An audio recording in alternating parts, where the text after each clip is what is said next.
Hello fellow Star Wars fans, my name is Starrapter and welcome to the channel. In this video I'm going to be talking about the Star Wars comics that came out this week. We had just a single issue. Last week we had zero, so we're back to talk about some Star Wars comics. It's a big one today for multiple reasons. We have the final issue of the High Republic Adventures from IDW. This is issue number 13, but we also know that this will be the final Star Wars issue, the final Star Wars comic under the IDW imprint. We're going to go with the younger comics, the younger adult comics, going forward with Dark Horse Comics. Going to return to that. So this story takes place right before the events of Midnight Horizon. So we're right in that phase 1, wave 3 area, right before the Fallen Star as well.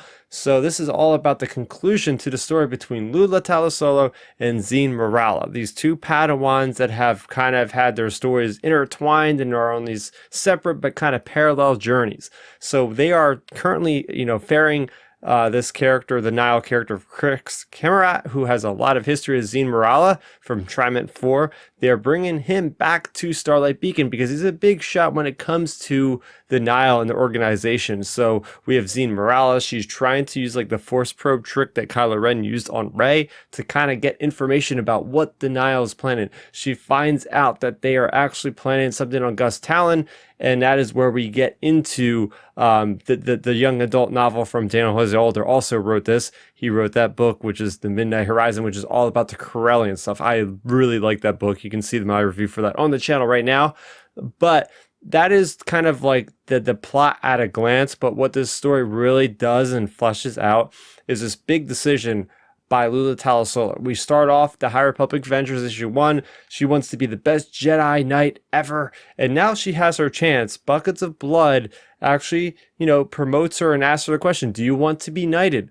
And through all these trials and tribulations, she was so sure of herself. Now she's at a moment and she says, actually, I'm good. I don't really need to be knighted because I'm dealing with some emotional connection issues. Her and Zeen have grown very fond of one another, very close to one another.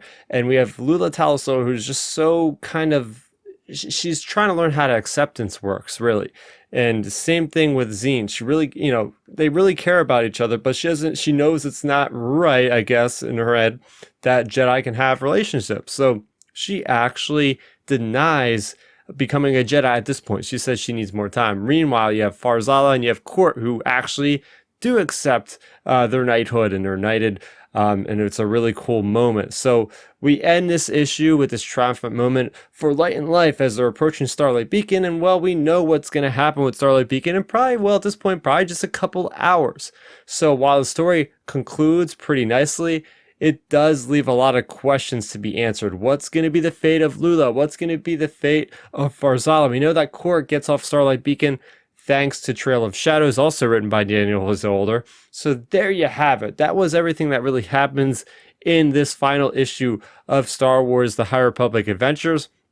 I do like the connections to the novel Midnight Horizon. I like how in this first page we're seeing Lula's past with Cantum Sign, about how he rescued her on Naboo from falling off the cliff and everything there.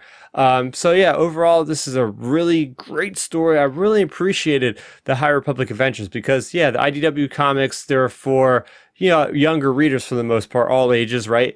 And they haven't had really anything as impactful as the High Republic Adventures. I feel like the High Republic Adventures were on a whole nother level when it comes to IDW Star Wars storytelling. It really told a much more, I would actually say, mature. These characters feel real and they feel like what would be happening to, a younger person at the age of 13, 14, 15. So I really did appreciate to get that kind of look at the Padawans through their whole journey, going on lots of adventures, different huts, Drangir, like the Nile. It's just so much fun and action, but also a lot of heart in these stories that I couldn't get enough of, and I hope to see more of these characters in the future. We know we're going to get back into time with phase 2, and then phase 3 will return back, I guess, to the current time. We don't know too much about that right now, but that was what I have to say about the High Republic Adventures, and especially issue number 13. What did you think about these characters? Did you enjoy them as much as I did? Did you enjoy the story? Let's talk about it in the comment section down below. For more on Star Wars The High Republic, I have an entire playlist dedicated to that very thing. And make sure you go ahead and subscribe to the channel so you never miss any future content. That's going to do it for me, Starrapter. Thank you so much for watching, and may the Force be with you always.